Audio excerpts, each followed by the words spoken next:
진짜 미워해요. 정치를 하는 게 아니라 전쟁을 하고 있더라고요. 뭐 파가 좌파면 어떻고 우파면 어떻습니까? 왼쪽으로 오른쪽으로 갈 필요도 없고 똑바로 가면 되죠. 예.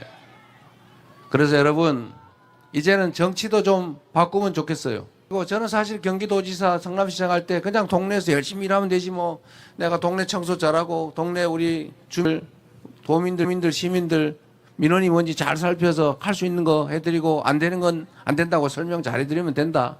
정말 죽으라고 열심히 하면 된다. 그냥 열심히 했는데 여의도를 가보니까 진짜로 정치를 하는 게 아니라 전쟁을 하고 있더라고요. 정치라고 하는 건 기본적으로 그래 네 입장도 있지. 내 입장도 있지. 그래 네 주장도 일부는 맞아. 그러나 내 주장도 일부는 받아들여줘. 타협하고 논쟁해서 최대한 간극을 줄인 다음에 도저히 안 줄여들고 결론을 내야 되면 뭐 싸울 거 뭐 있습니까? 그런 거 하라고 권력이라고 하는 걸 준 거죠. 그 권한 다수결에 의해서 딱 정리하고 깔끔하게 넘어가면 되는 것 아닙니까? 그래서 치열하게 토론하고 소수자의 의견을 존중하되 영 안 되면 다수 의견에 따라서 합법적으로 합리적으로 하면 되는 거죠. 화낼 거 없잖아요. 국민들이 그렇게 권한을 줬지 않습니까?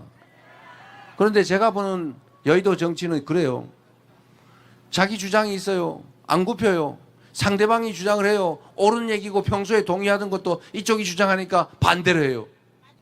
이번에 상법 개정 같은 것도 그러잖아요. 자기들이 상법 개정해서 아니 경영권 남용 엉터리를 해서 주가 조작하는 거 놔두면 안 된다. 상법 개정하자고 자기들이 그랬잖아요. 우리가 하니까 또 반대해요. 이거 뭐 하자는 겁니까? 그런데 그러면 사실은 낮에 막 다투고 논쟁하다가도 저녁 때 되면 그거 다 털고 낮에 내가 좀 심하게 표현했나? 미안하네 동상. 사실 좀 그랬어 형님. 그리고 술 한잔하고 털고 또 다음날 또 막 논쟁하고 그 결론 내고 이래야 되는 거 아닙니까? 이게 정치죠. 그런데 제가 여의도에 가보니까요. 진짜 미워해요. 진짜 싸워요. 전화도 안 받아요. 그래서 죽이려고 그래요. 제거를 해보려고 그래요. 제거를. 전쟁을 하고 있습니다. 전쟁. 대한민국의 정치는 사라졌죠. 대체 왜 이럽니까? 공사 구별이 안 돼서 그런 것입니다. 여러분. 공적인 영역과 사적인 영역이 뒤섞여 가지고 어떤 일을 하면 자기들한테 이익이 되고 어떤 일을 안 하면 자기들한테 손해가 된다고 생각하기 시작한 거예요. 정치가 사라져버린 거죠. 공사구별도 사라졌어요. 저 권력을 남용해서 사적 이익을 추구합니다. 이런 정치를 이제 바꾸어야 됩니다. 저는 정말로 이해가 안 되는 것이 아니 무슨 국민들이 다 합의해가지고 상대가 반대하면 아무것도 못할 거면 뭐하러 합니까? 그냥 쫙 나눠 갔지. 그리고 정치라고 하는 거는 본질적으로 대의 체제 아닙니까? 여러분들이 다 직접 결정하지 못하니까 김원희 의원 대신 뽑아가지고 국사를 보라고 한 거 아니에요? 대통령도 대신 뽑아서 나란 일을 하라고 시킬 거 아닙니까? 그런데 우리 정말로 중요한 사실은 우리는 우리를 지배할 상전, 왕을 뽑는 게 아닙니다. 가끔씩 그런 착각을 하는 사람들이 있어요. 착각. 높은 의자에 앉아가지고 사람들 내려다보니까 내가 왕 비슷한가 보다. 더 높아져 봐야지. 진짜 왕이 돼야지. 이런 사람이 있는 거죠. 그러나 여러분 분명히 우리가 그들에게 가르쳐줘야 합니다. 당신들은 국민의 권력을 직접 또는 직접 위임받은 자로부터 간접적으로 위임받은 국민의 일꾼, 대리인, 머슴일 뿐이다. 당신의 의자가 높은 것은 국민을 대리하는 일꾼들 중에 계급이 좀 높은 것뿐이지 그 위에 국민이 있다. 맞습니까 여러분? 그래서 우리는 국민주권 국가라고 하는 거죠. 민주국가, 민주공화국. 이거를 결코 잊으면 안 됩니다. 일꾼을 어떤 사람을 뽑느냐에 따라서 전혀 다른 세상이 펼쳐집니다. 저도 자신합니다, 여러분.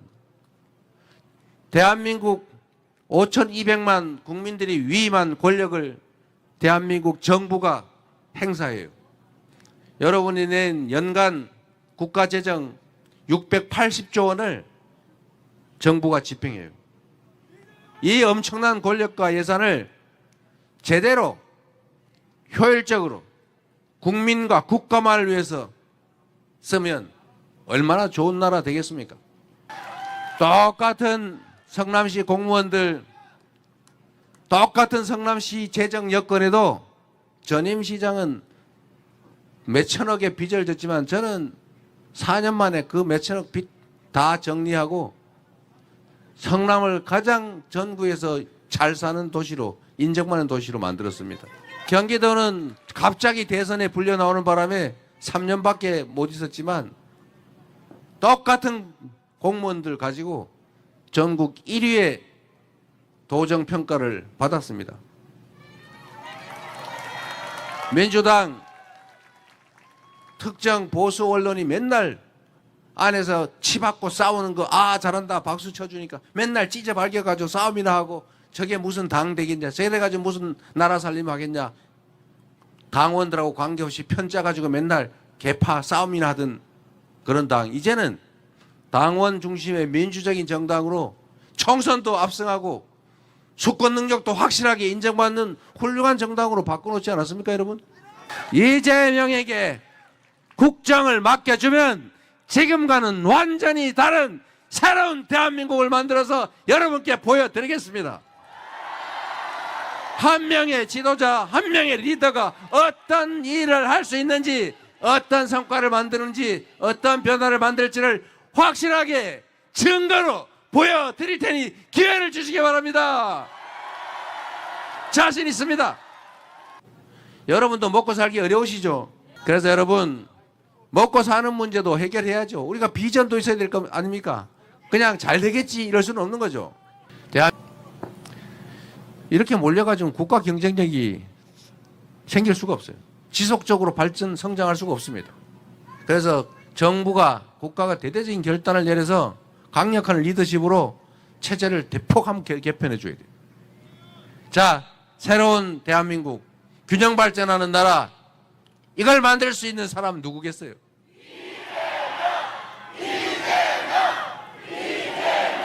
그래서 여러분도 힘을 내십시오.